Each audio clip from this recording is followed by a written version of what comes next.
Ngasi akoina chachariba mafam asi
sigi Haipi village thabase Kangpokpi district ki sidagi haijalakanda mogi welcome to Haipi village thaba ma leramgani buko adugi de thongjalakan lamnong ani phang lamnong dugi oi thangmasida changa kanda sum thawrani adu kanda koi gari khamamdo adu yor kanda gari khamamdana adu gari khamamdo yor kanda mo haijarake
Dalere ngasagi haijanbam haibdo sida haijandoine ko sida haijalakanda lambi je kadoine ba ado koina aina hangba kanda mogi khuldamida hangba kanda di pungse 1 hour dagina 1.5 hour bokta changani haiba duga mafam se koina changba hor kanda koi tienga rosu maleba mala kana sum mage lambi je masi one way ki type to wai tare ising da mukchat aduga kangphal da mukchat taweba ko aduna yamna lubam ko aina akoina chatpase harim famje yauna chat matam 3 hours changeba mafamje hairiba khamami mafamje Haipi village ki khamam famdagi kara kara Kolhoi waterfall leibase masi bokta changba matamda akoina changba kano se pung 3 hours ma changi aina pari yenga matamda akoina tamna chatpaira adudi khangdre ba duga lepta bi da chatle maramdi lepta ba yada bang khak leiba khaidi lepa yada ba ai lepa bo kanda yamna akoigi kano taweba akoigi mafamje akoigi khara amana akoigi season oida baira khangde khara amana akoi kangna inai ba ko aduga tangkhai amana akoigi kakphai ngaktane ba kakphai maraksida chattoine ba aduga mu lambi se sa ising dong chat kang phanok chat tawul wai tawdoine ba ado mo yengmine se ma ma tai tai sangase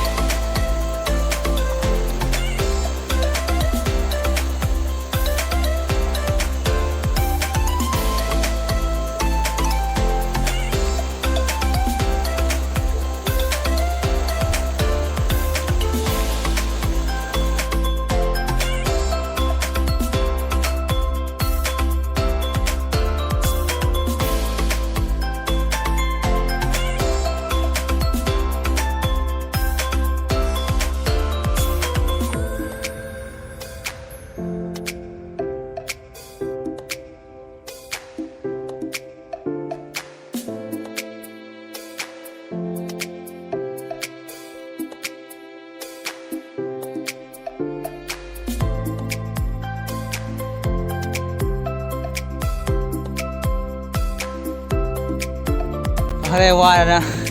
फमे खुंगममनी अंगमे मा यागिद्रे फम लेग्रे उजे मो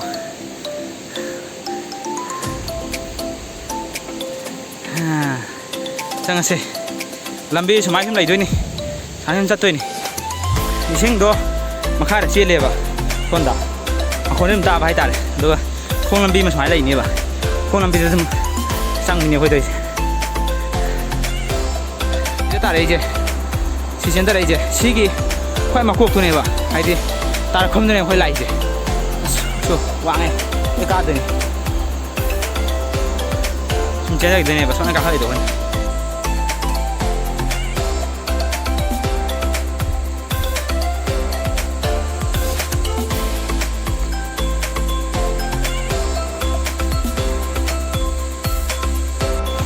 khai cho bé set qua khai vào can máy lên đấy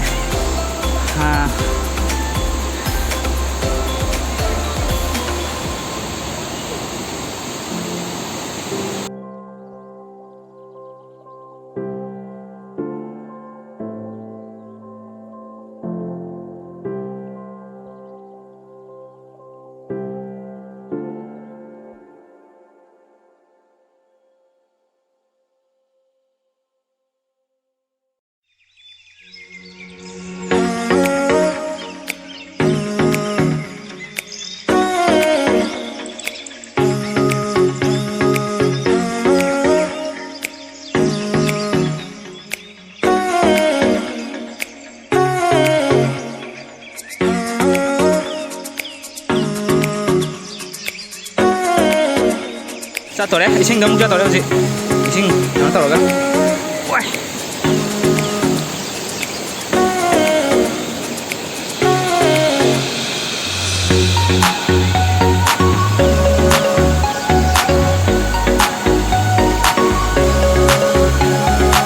rất là xe,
सिदे सम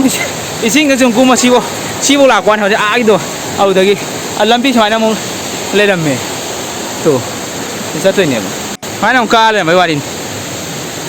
अखोना सि इसिंग लंबी सम लाइनि कुम गा आदि सांगासे अमो बिजे लानबो चुमबगी खांदे खोजे सिगी खो अनो जे सिम कारेदना ꯑꯗꯩ ꯁꯣꯟꯅ ꯑꯃꯨꯛ ꯂꯩꯅꯦꯕ ꯃꯊꯛꯇ ꯑꯃꯨꯛ ꯑꯗꯒꯤ ꯑꯃꯨꯛ ꯏꯁꯤꯡꯁꯤꯗ ꯑꯃꯨꯛ ꯂꯥꯛꯑꯦꯅ ꯁꯤ ꯑꯃꯨꯛ ꯀꯨꯝꯃꯁꯦ ꯂꯥꯛꯑꯦꯗꯅ ꯑꯗꯨꯒ ꯑꯃꯨꯛ ꯁꯨꯃꯥꯏꯅ ꯂꯝꯕꯤ ꯂꯩꯕꯁꯦ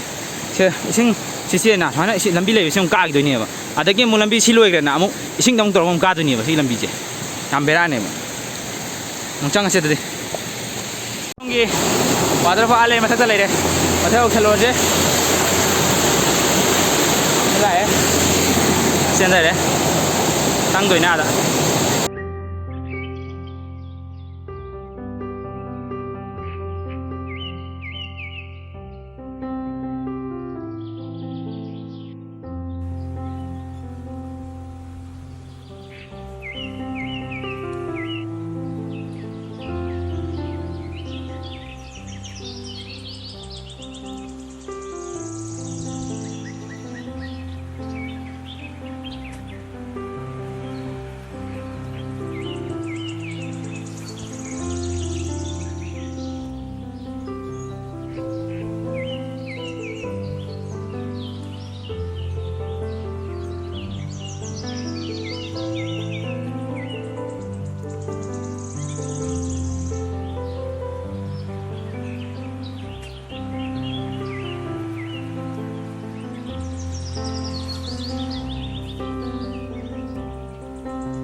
Kolhoi Waterfall mathakta ne khoina aja ka khal bidna mu